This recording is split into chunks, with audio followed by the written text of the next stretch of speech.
नमस्कार, शंखनाद इंडिया में आप सभी का स्वागत है। आज भारत 74वां गणतंत्र दिवस मना रहा है। आज का दिन देश के हर नागरिक के लिए बहुत खास है। 26 जनवरी 1950 को देश का संविधान लागू हुआ था, इसलिए इस दिन को राष्ट्रीय पर्व के तौर पर मनाते हैं।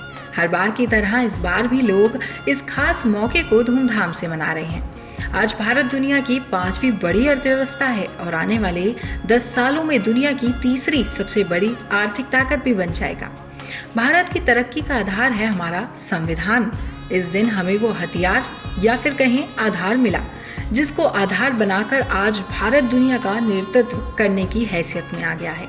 वो आधार था हमारा संविधान, भारत के नागरिकों का संविधान। 26 जनवरी 1950 को भारत का संविधान पूरी तरह से लागू हो गया और तभी से इस दिन को हम गणतंत्र दिवस के रूप में मनाते हैं। शासन का आधार है संविधान। भारत संसदीय प्रणाली की सरकार वाला एक प्रभुता संपन्न लोकतंत्रात्मक गणराज्य है। ये गणराज्य भारत के संविधान के मुताबिक चलता है। इसके शासन का आधार संविधान है। भारत संविधान उसमें निहित तत्वों और मूल भावनाओं की वजह से दुनिया का सबसे अनोखा संविधान है। हमारे संविधान की शुरुआत ही हम भारत के लोग we the people of India से होता है।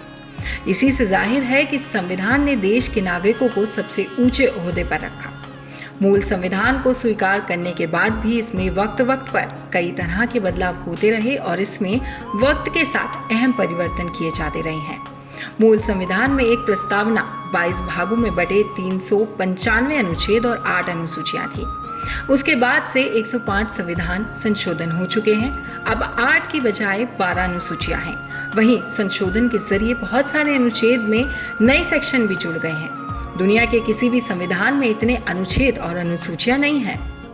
विशेषताओं से भरा है हमारा संविधान। भारत का संविधान दुनिया का सबसे बड़ा लिखित संविधान है। इसमें 90,000 से ज्यादा शब्द हैं। इसके अलावा इसकी एक खास बात यह है कि ये ना तो लचीला और ना ही सख्त है। भारत के संविधान के तहत लोकतांत्रिक व्यवस्था संघात्मक भी है और एकात्मक भी। भारत के संविधान में संघात्मक संविधान की सभी विशेषताएं मौजूद हैं। साथ ही आपातकाल में भारतीय संविधान में एकात्मक संविधानों के अनुरूप केंद्र को अधिक शक्तिशाली बनाने के लिए भी प्रावधान किए गए हैं। एक ही संविधान में केंद्र और राज्य दोनों ही सरकारों के कार्य संचालन के लिए व्यवस्था की गई है। राज्यों के लिए अलग से नागरिकता की व्यवस्था नहीं रखते हुए इसमें सिर्फ एक नागरिकता का प्रावधान रखा गया है। भारत सरकार का संसदीय रूप दुनिया में अनोखा है। देश में संसदीय संप्रभुता है तो न्यायिक सर्वोच्चता भी है।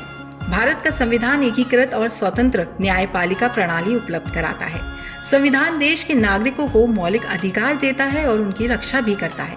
इसके अलावा संविधान के चौथे भाग में उल्लेखित राज्य के नीति निर्देशक सिद्धांत भी दुनिया में अनोखे हैं। संविधान देश के नागरिकों को मौलिक अधिकार देता है तो उसके साथ साथ मौलिक कर्तव्यों को भी पूरा करने को कहता है। इन तमाम खासियतों के बावजूद संविधान में बदलाव के लिए व्यवस्था की गई है। कुछ मामलों में संविधान में संशोधन आसान है तो कुछ मामलों में काफी जटिल। संविधान की कुछ अनसुनी कहानियां। साल 1946 में जब कैबिनेट मिशन प्लान के तहत संविधान सभा का गठन हुआ तब BN राव की कानून में रुचि और विशेषज्ञता को देखते हुए संविधान सभा को संवैधानिक सलाहकार बनाया गया। ये वही शख्स हैं जिन्होंने लोकतांत्रिक भारत के संविधान की नींव रखी थी। सर BN राव ने अक्टूबर 1947 में भारतीय संविधान का शुरुआती मसौदा तैयार किया था। BN राव के मूल मसौदे में 243 अनुच्छेद और 13 अनुसूचियां थी। वहीं हमारे भारतीय संविधान का पहला मूल मसौदा यानी ड्राफ्ट था। संविधान सभा के तहत डॉक्टर BR अम्बेडकर के नेतृत्व में गठित मसौदा या प्रारूप समिति ने BN राव के तैयार किए गए मूल मसौदे पर ही विचार किया था और इसके अलग अलग बिंदुओं का अध्ययन कर संविधान के अंतिम मसौदे को तैयार कर संविधान सभा के सामने रखा था। संविधान सभा ने इसी मसौदे पर 3 चरणों में विचार कर भारत के संविधान को 26 नवंबर 1949 को स्वीकार या अंगीकार किया था। आपको जानकर हैरानी होगी कि BN राव ने संविधान सभा में सारे समय अवैतनिक रूप में काम किया था। देश के संविधान बनाने में कई लोगों की महत्वपूर्ण भूमिका रही है।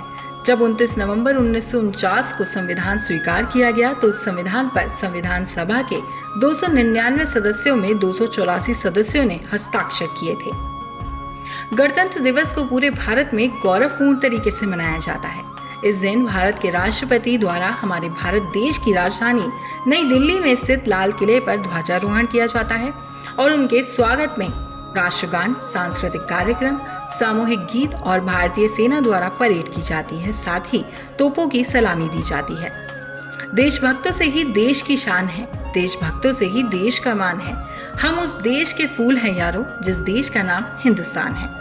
शंखनाद इंडिया की तरफ से आप सभी को गणतंत्र दिवस की हार्दिक शुभकामनाएं।